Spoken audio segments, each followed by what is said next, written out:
आइए अब हमारे साथ कार्यक्रम में शामिल हो रहे हैं देश की दिग्गज रियल एस्टेट कंपनियों में से एक सिग्नेचर ग्लोबल के सीईओ रजत कथुरिया साहब। रजत सर, गुड मॉर्निंग, बहुत बहुत स्वागत है आपका, धन्यवाद समय देने के लिए। पहले तो बताएं सर, कल जो जीएसटी की दरों में कमी के ऐलान हुए हैं, रियल एस्टेट इंडस्ट्री को किस तरह से होगा फायदा, समझाएं। आपकी इंडस्ट्री के लिए क्या क्या बड़े ऐलान हुए हैं? अनिल जी, बहुत शुक्रिया इस शो पे इनवाइट करने के लिए। अगर हम डायरेक्टली देखेंगे कि रियल एस्टेट पे कैसे इम्पैक्ट हुआ है, तो देखिए सीमेंट की दरों में, जीएसटी के दरों में रिडक्शन करी गई है। तो जो पहले 28% होता था, अब उसको 18% स्लैब पे ले आए हैं। तो सीमेंट एक बड़ा कॉस्ट का कंपोनेंट है। आज जो कंक्रीट लगता है रियल एस्टेट डेवलपमेंट में, वो कंस्ट्रक्शन कॉस्ट का कोई 10 से 12% का कॉस्ट होता है।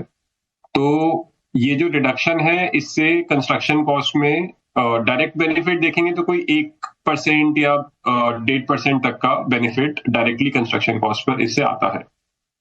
बट अगर इनडायरेक्टली अनिल जी बेनिफिट देखें, तो इस साल में सरकार ने काफी ऐसे स्टेप्स उठाए हैं जो कि एक इकोनॉमी को पॉजिटिव डायरेक्शन में लेके जाते हैं। हमारा जीडीपी ग्रोथ पिछले क्वार्टर भी काफी अच्छा रहा। बट एक आप मिडिल इनकम फैमिली के नजरिए से अगर देखें, तो साल के शुरू में हमें इनकम टैक्स में कटौती मिली। उसके बाद रेपो रेट्स आरबीआई ने कम करा और सीधा 0.5% से कम करा। और अभी जीएसटी का इम्पैक्ट खाली सीमेंट को ना देख के अगर सारे कंज्यूमर डिस्क्रिशनरी स्पेंड पे देखें, चाहे वो कंज्यूमर ड्यूरेबल्स हैं, वो हेल्थ केयर हो, एजुकेशन हो, एंड इवन रियल एस्टेट हो, मल्टीपल चीजों में जब बेनिफिट आएगा तो इकोनॉमिक एक्टिविटी के लिए अच्छा है। और जब इकोनॉमिक एक्टिविटी अच्छी होगी तो in general of course real estate एक बहुत ही महत्वपूर्ण सेक्टर है, तो उसमें ग्रोथ आएगी, उसमें और तेजी आने की उम्मीद है। सबसे बड़ा बेनिफिट तो सीमेंट का ही है। ये बताएं सर कि क्या कितना बेनिफिट रियल एस्टेट कंपनियां कंज्यूमर को पास कर पाएंगी? समझिए आपकी डिमांड भी वैसी की वैसी है, ठीक है, और जो कुछ भी आप घर बेचते हैं, क्या कितने प्राइसेस उनके सस्ते हो सकते हैं किसी एक कंज्यूमर के लिए? अनिल जी, देखिए, ये जैसे मैंने कहा कि सीमेंट कंक्रीट जो है आजकल की डेवलपमेंट में 10 से 12% का ओवरऑल कंस्ट्रक्शन का कंपोनेंट होता है कंक्रीट का। उसमें अगर आप 10% रिड्यूस करते हैं तो कॉस्ट कोई लगभग 1 या 1.5% से ज्यादा की नहीं कम होती है।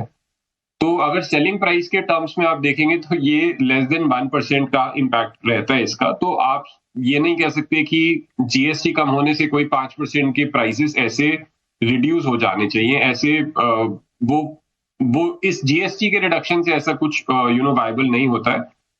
बट बेनिफिट जो आएगा इंडस्ट्री को, इनडायरेक्ट वे में ही आएगा कि इकोनॉमिक एक्टिविटी इंप्रूव होती है। जब जीएसटी कम होता है, कंज्यूमर के हाथ में ज्यादा नेट स्पेंडिंग पावर बढ़ती है या सेविंग्स पावर बढ़ती है, तो एक तरीके से इसका इनडायरेक्ट एडवांटेज आएगा।